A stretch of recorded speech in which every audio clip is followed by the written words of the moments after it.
Lo que está a punto de escuchar no es un simple rifirrafe televisivo, ni una pelea más de esas que se olvidan en 2 días. No. Lo que vamos a contar hoy es el enfrentamiento que nadie vio venir, el choque de trenes entre 2 personalidades que parecían destinadas a ignorarse pero que, por alguna razón que solo la televisión y el morbo saben explicar, han terminado frente a frente en una guerra sin tregua. Rocío Flores, heredera de una de las sagas más mediáticas de la Crónica Rosa, y Kiko Hernández, el colaborador más afilado de Telecinco, han pasado de la indiferencia a la batalla campal en cuestión de horas. Y no hablamos de una discusión ligera, hablamos de acusaciones, reproches, indirectas envenenadas y hasta amenazas veladas que han convertido los pasillos de Mediaset en un campo de minas. Prepárense, porque la historia de hoy tiene de todo: traiciones televisivas, secretos que huelen a filtración y un clima de tensión que ni en las mejores telenovelas. Antes de que empiece el bombazo de hoy, si te encantan los salseos, los dardazos televisivos y los secretos que nadie se atreve a contar, dale like a este vídeo y suscríbete ya mismo al canal.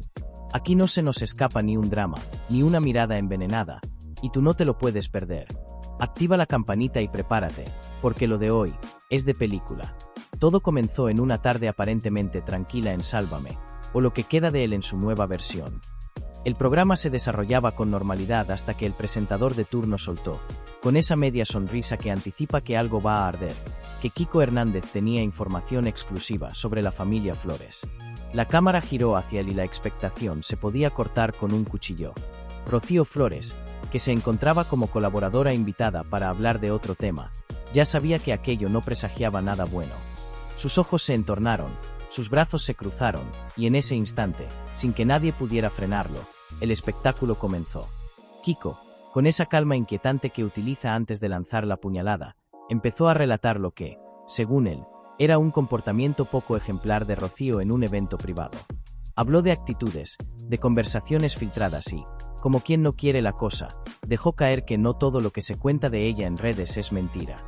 El público en plató abrió la boca, los colaboradores se miraron entre sí, y Rocío, visiblemente tensa, se limitó a decir: «No te voy a consentir que insinúes cosas que no puedes demostrar, Kiko». Ahí se encendió la mecha. Porque si hay algo que Kiko Hernández sabe hacer es aprovechar el mínimo hueco para meter una frase que duela. Y así lo hizo. «Rocío, que yo no tenga las pruebas aquí no significa que no las tenga. Y si hace falta, las enseño». El murmullo se apoderó del plató. Rocío, roja de indignación, replicó que aquello era una estrategia barata para ganar minutos de televisión, y que estaba cansada de que se la utilizara para rellenar escaletas. Pero Kiko, lejos de recular, sonrió con sorna y añadió: «Pues si no quieres que hable de ti, haz las cosas bien». La tensión fue tal que el programa tuvo que irse a publicidad para que la sangre no llegara al río. Pero ya era tarde, la chispa había encendido un incendio mediático. En el corte, las cámaras captaron a Rocío hablando con el director del programa, gesticulando de forma evidente, mientras Kiko, en el otro extremo, conversaba con otra colaboradora y soltaba alguna carcajada que Rocío percibió como una burla. Desde ese momento, quedó claro que aquello no se iba a resolver con un par de frases. Las redes sociales se llenaron de mensajes en cuestión de minutos. Unos apoyaban a Rocío, otros a Kiko, y muchos simplemente disfrutaban del espectáculo como si fuera una final de Champions. Los hashtags almohadilla Rocío vs Kiko y almohadilla guerra en Telecinco se colaron en tendencias, y las cuentas dedicadas al salseo comenzaron a recopilar vídeos, memes y teorías sobre qué había pasado realmente. Al día siguiente, lejos de calmar las aguas, ambos decidieron echar más leña al fuego. Rocío acudió a un programa matinal para aclarar lo ocurrido y allí dejó caer que Kiko lleva años alimentándose del dolor ajeno y que no iba a permitir que jugara con su vida para arañar audiencia. Sus palabras fueron recogidas por todos los portales de prensa rosa y, como era de esperar, llegaron a oídos de Kiko antes de la siguiente emisión. Esa misma tarde, Kiko apareció con una carpeta en la mano. La colocó en la mesa, miró a cámara y dijo: «Aquí dentro está todo lo que necesito para demostrar lo que dije ayer. Y si Rocío quiere guerra, la va a tener». El plató estalló en un murmullo ensordecedor. Los colaboradores le preguntaban si de verdad iba a mostrar el contenido. Él sonreía y decía que todo a su tiempo. Esa jugada, más propia de un guionista de thriller que de un tertuliano, fue suficiente para que Rocío entrara en cólera. Las siguientes semanas fueron un auténtico carrusel de acusaciones cruzadas. Rocío filtró, a través de un periodista afín, que Kiko se inventa informaciones cuando no tiene contenido y que su carrera está basada en la manipulación. Kiko, por su parte, contraatacó asegurando que Rocío ha tenido comportamientos fuera de cámara que no encajan con la imagen de niña buena que intenta vender y que hay testigos dispuestos a contarlo. Incluso otros colaboradores se vieron arrastrados al conflicto. Belén Esteban, intentando mediar, soltó que a veces Kiko se pasa de frenada, pero también que Rocío no siempre es tan transparente como dice ser. Esa frase fue gasolina pura. Rocío sintió que hasta sus supuestos aliados dudaban de ella, mientras Kiko lo utilizaba como munición en cada intervención. Los pasillos de Telecinco se convirtieron en un terreno hostil. Cuando coincidían, el silencio era absoluto. Ni un saludo, ni una mirada. Y si por casualidad el destino les obligaba a sentarse cerca, las cámaras aprovechaban para captar cada gesto, cada suspiro, cada movimiento que pudiera interpretarse como una provocación. El público, por supuesto, estaba encantado, la audiencia subía, los programas hablaban del tema, y las redes seguían sacando punta a cada detalle. Pero la traca final llegó una noche, en pleno directo, cuando Rocío decidió plantarle cara. Aprovechando un debate sobre otro tema, giró la conversación para decirle a Kiko: «Tú, que te llenas la boca hablando de la vida de los demás, ¿por qué no cuentas la tuya? ¿Por qué no eres tan valiente con tus cosas como lo eres con las mías?». El plató enmudeció. Kiko, visiblemente molesto, respondió: «Mi vida no es de interés público. La tuya sí, y por eso estás aquí». La tensión se podía cortar con un cuchillo, y los rostros de los demás colaboradores eran un poema. Desde entonces, la guerra sigue abierta. No ha habido reconciliación, y cada vez que uno de ellos pisa un plató, el morbo de que el otro aparezca es tan grande que la audiencia se dispara. Lo cierto es que, más allá de quien tenga razón, este enfrentamiento ha dejado claro que en Telecinco no hay amigos eternos, solo alianzas temporales, y que cualquier roce puede convertirse en un espectáculo nacional si se sabe cómo jugarlo. Y es que si uno se pone a desgranar todo lo que pasó aquella noche y en las horas previas, descubre que cada gesto, cada palabra y hasta cada silencio tenía una carga explosiva que el público, quizá en un primer visionado, no llegó a captar del todo. En la mesa, mientras el resto de colaboradores intentaban volver al tema principal del programa, la mirada de Rocío hacia Kiko era un auténtico interrogatorio silencioso. No era solo enfado. Había un punto de incredulidad, como si no terminara de procesar que él hubiera llegado a ese extremo en directo. La postura de su cuerpo lo decía todo: espalda recta, manos sobre la mesa pero tensas, como si en cualquier momento fueran a golpearla para enfatizar un argumento. Kiko, por su parte, parecía disfrutar de cada segundo de la incomodidad de su oponente. No apartaba la vista de ella, pero tampoco la mantenía fija demasiado tiempo, como si jugara al gato y al ratón con sus miradas. Tenía ese gesto suyo tan característico de humedecerse los labios antes de soltar una frase que sabe que va a incomodar, y lo hacía incluso cuando no hablaba, quizá para recordarle a Rocío que la siguiente puya podía llegar en cualquier momento. Era un juego psicológico en toda regla, y los que estaban en plató lo percibían. A un lado, las cámaras pillaban a otros colaboradores observando la escena con esa mezcla de fascinación y preocupación que solo surge cuando sabes que algo histórico puede estar ocurriendo delante de ti. Más de uno tenía el móvil en la mano, enviando mensajes discretos, probablemente a redactores o directores de otros programas, adelantándoles que esa noche habría material para rato. El murmullo entre el público asistente también era evidente. Se tapaban la boca para comentar con el de al lado, señalaban hacia la mesa principal y soltaban pequeñas exclamaciones cada vez que alguno de los dos soltaba una frase con segundas. Y ahí, en ese ambiente cargado de electricidad, se notaba que ninguno de los dos estaba dispuesto a dar el brazo a torcer. Rocío, aunque contenida, se inclinaba hacia adelante cada vez que hablaba, marcando territorio con su lenguaje corporal. Incluso modulaba la voz de forma diferente a como lo hace habitualmente, bajándola para que sonara más grave y firme, como si así quisiera reforzar la idea de que no se dejaría amedrentar.